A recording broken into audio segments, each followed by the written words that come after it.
Labdien! Šajā video es pastāstīšu, kā izveidot jaunumu kategorijas ar jaunumiem. Tad dodamies administratīvo sadaļu, izvēlamies kategoriju jaunumu kategorijas un izveidosim šoreiz jaunumu kategoriju. Nospiežam podziņu pievienot, dodamies sadaļu jaunumi un pievienojam jaunu jaunumu. Ierakstam rakstu.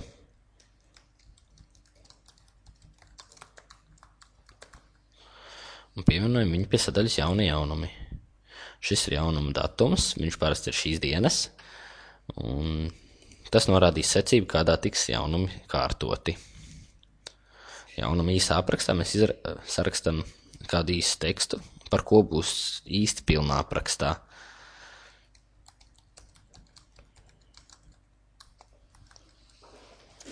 Tas parādīsies pie jaunumu kategorijas saraksta.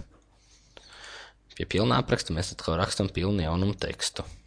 Tā kad cilvēks ir atvēris visu lapusi.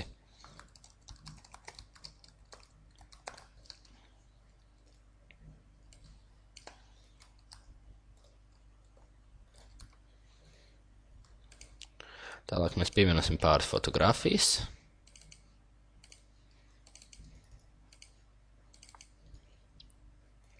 Norādīsim vienu kā galveno. Galvenā bilde būs redzama jaunumu sarakstā.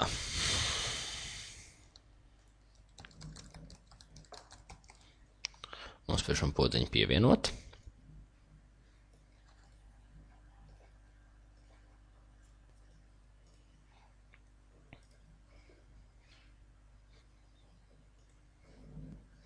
Tālāk dodamies navigācijas sadaļu, kur mēs pievienosim jaunu kategoriju sarakstam. Izveidojam jaunu sadaļu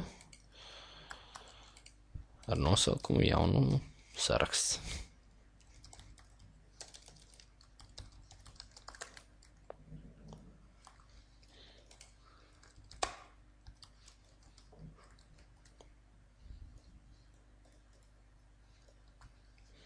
Un kā dokumentu mēs pievienojam jaunumu kategoriju.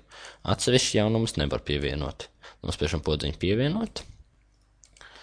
Pārlādējam lapu un redzam, mums ir jauna sadaļa jaunuma saraksts. Un tajā mēs redzam jaunumu ar īsu aprakstu. Uzspiežot tā, mums atveras jaunuma pilns apraksts ar fotogaleriju. Dodamies atpakaļ. Ja mēs vēlamies pievienot vēl vairāk jaunumus šai kategorijai, nospiežam uz sadaļas jaunumi.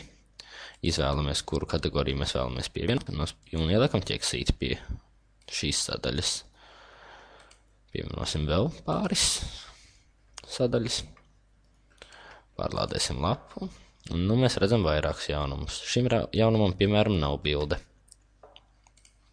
Lai labotu jaunumus, mēs vienkārši dodamies uz sadaļu jaunumi, atveram šo jaunumu un varam labot tekstu.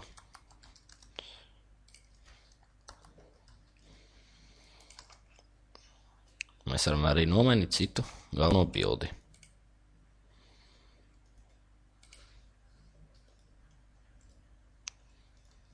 Tālūk. Lai izdzēstu, mēs dodamies uz jaunumi un nospiežam podziņu dzēst. Kā arī tāpat var izdzēst pašu jaunumu kategoriju, un ja to mēs esam izdarījuši, neaizmirstam izdzēst arī no navigācijas sadaļas. Paldies par uzmanību!